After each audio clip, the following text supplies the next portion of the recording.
To learner be extra. I am Shivani Chauhan. इस video में हम लोग देखेंगे क्लास 9 साइंस की बुक का chapter 9 force and laws of motion के एक्सरसाइज के सॉल्यूशंस। जो इन टेक्स्ट के क्वेश्चंस हैं वो हम कंप्लीट कर चुके हैं। इससे पहले मैं अलग से प्लेलिस्ट बना दूंगी और उसमें 9th क्लास के सारे क्वेश्चन आंसर्स उसमें आपको मिल जाएंगे। तो पहला क्वेश्चन है, an object experience a net zero external unbalanced force, is it possible for the object to be travelling with non zero velocity? अभी क्वेश्चन समझाऊंगी। If yes state the condition. तो समझ ही लेते हैं। तो एक ऑब्जेक्ट है जो कि एक्सपीरियंस कर रहा है a non zero external unbalanced force. Non zero का क्या मतलब है कि कोई फोर्स है वो ज़ीरो नहीं है, मतलब कुछ उसकी है और वो एक्सटर्नल है, मतलब बाहर से आ रही है और अनबैलेंस्ड है। अनबैलेंस्ड का मतलब है कि आपकी बॉडी ने उसको रोका नहीं है, आपकी बॉडी से ज़्यादा वो फोर्स है।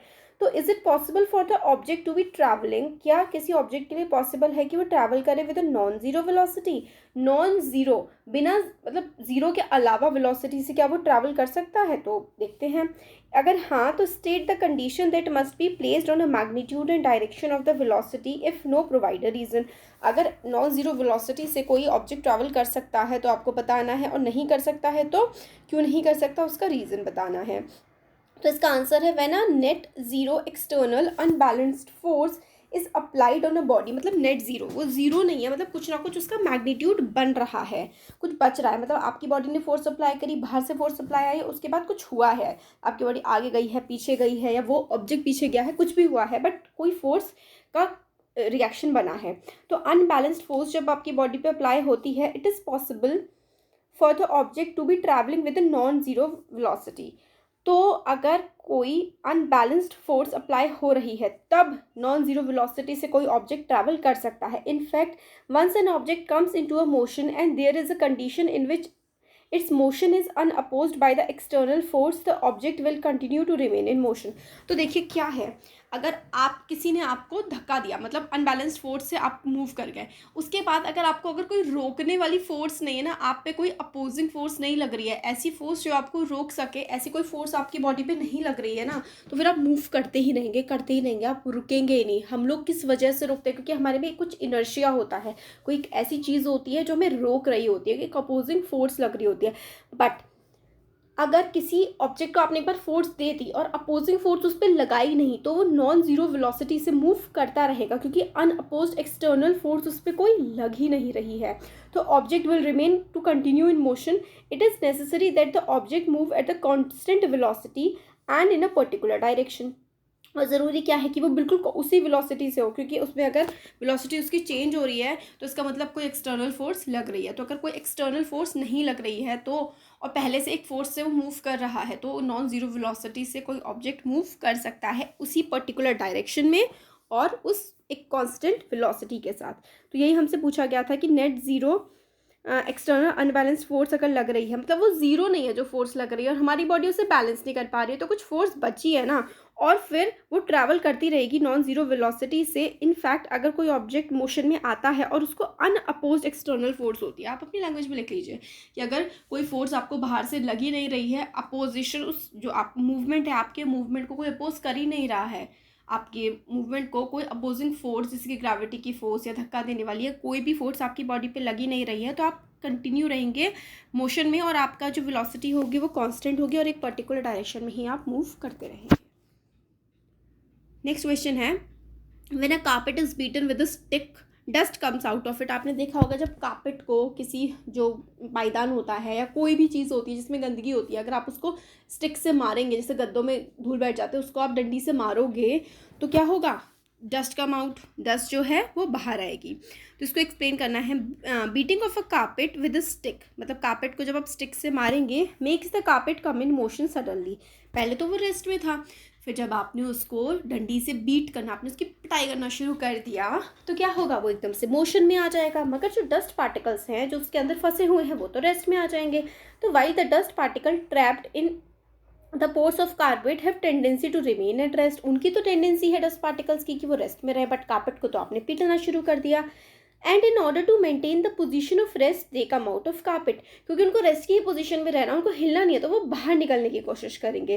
This happens because of the first law of motion which states that an object remains in its state unless any external force is applied over it.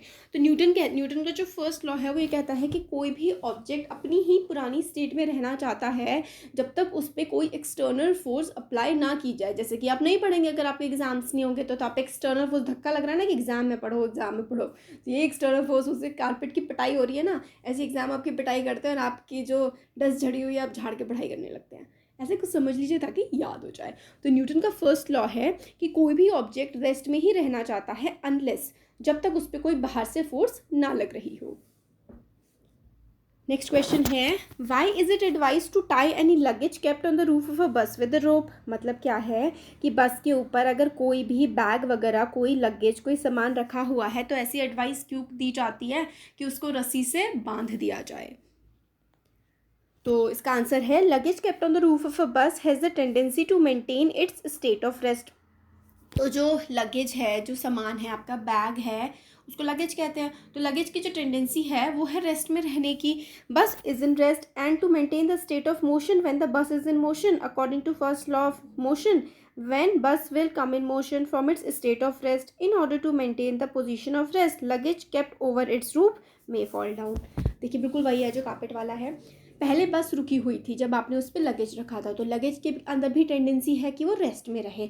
But जैसे ही बस स्टार्ट होती है तो लगेज तो रेस्ट में रहना चाहता है, बट क्योंकि बस मूव कर गई है तो उसके पार्टिकल्स में भी मोशन आएगी, तो वो ऊपर की बजाय वो नीचे गिर जाएगा अगर आप उसको बांध के नहीं रखेंगे. सिमिलरली व्हेन अ बस मूविंग बस will come in state of rest, और जब एकदम से चलती हुई बस जो है वो एकदम से रुक जाएगी तो सडन चेंज इन वेलोसिटी होगी, क्योंकि एकदम से ब्रेक लगते हैं तभी बस रुकती है. तो लगेज हो सकता है कि वो नीचे गिर जाए, may fall down because of its tendency to remain in the state of motion. क्योंकि चलती हुई बस में अगर लगेज रखा हुआ है तो उसमें लगेज में टेंडेंसी होगी मोशन की. देखिए टेंडेंसी रेस्ट की भी होती है और मोशन की भी होती है. जो बहुत टाइम से, लंबे टाइम से जो चीज़ चल रही होती है ना, बस वही उसकी टेंडेंसी हो जाती है. अगर आपके अंदर टेंडेंसी है बहुत ज़्यादा घर में रहने की, तो आपको बाहर जाने में या बहुत ज़्यादा डेली बाहर जाने में आपको प्रॉब्लम होगी, तो आपकी मोशन की टेंडेंसी है. और अगर आपको बहुत ज़्यादा बाहर रहने की आदत है तो आप घर में नहीं रह पाएंगे. तो अलग अलग टेंडेंसीज होती है, तो हम अपनी जो ओरिजिनल स्टेट को चेंज करने में हमें प्रॉब्लम होती है. ऐसे ही क्या होता है कि अगर जो लगेज रखा हुआ है बस के ऊपर, अगर वो मोशन में है तो बस मोशन में, बस मूव कर रही है तो लगेज भी मोशन में है. एकदम से बस रुकेगी तो लगेज को तो मोशन में ही रहने की आदत है, तो वो एकदम से धक्का खा करके क्या होगा, वो नीचे गिर जाएगा. This is cause that it is advised to tie any luggage kept on the roof of a bus with a rope so that luggage can be prevented from falling down. क्योंकि उसके इसमें सब में क्या लग रहा है, अगर कोई सा भी क्वेश्चन है कि पहले क्या है, पिटाई हो रही है या फिर उसको बांध के रख रहे हैं या फिर ऐसा क्यों, तो इसमें फर्स्ट लॉ ऑफ मोशन लगेगा. क्योंकि जो ऑब्जेक्ट जिस स्टेट में होता है, चाहे वो रेस्ट में हो चाहे मोशन में, उसकी टेंडेंसी होती है उसी स्टेट में रहने की. जैसे उसकी स्टेट चेंज होती है. स्टेट का क्या मतलब है, देखिए सिंपली आपकी जो पोजीशन है, आप आराम से बैठे हुए हैं तो आपकी स्टेट है रेस्ट की, आप मूव कर रहे हैं तो आपकी स्टेट है मोशन की. तो मोशन करने वाली जो चीज़ें होती हैं, जैसे उनको मोशन करना अच्छा लगता है तो वो रेस्ट में आने में प्रॉब्लम करेंगी, तो वो हिलेंगी डुलेंगी गिरेंगी. इसलिए जो बैग है उसको बांध के रखा जाता है. नेक्स्ट क्वेश्चन है, a batsman hit a cricket ball which rolls on the ground. Level ground का मतलब होता है समतल, बिल्कुल प्लेन सा जो ग्राउंड होता है, ऊपर खाबर नहीं होता, ऐसे करके इस पर बॉल जो है वो रोल कर रही है. तो क्रिकेटर ने बॉल मारी तो आराम से रोल कर रही है. After covering a short distance the ball comes to rest. तो कुछ डिस्टेंस कवर करने के बाद बॉल रुक जाती है. The ball slows to stop. Ball रुकती है क्यों, the batsman did not hit the ball hard enough. तो क्यों रुकती है, तो इसमें से 3 ऑप्शंस हैं. क्या बैट्समैन ने इतना तेज़ी से नहीं मारा था उसको कि वो चलती रहे. Velocity is proportional to the force exerted. नहीं, गलत है, ए भी गलत है, बी भी गलत है. There is a force on the ball opposing the motion. तो फोर्स लग रही होती है. भाई कोई भी चीज़ रुकती क्यों है, क्योंकि उस पर एक अपोजिंग फोर्स लग रही होती है. तो इसका आंसर है, there is a force on the ball opposing the motion.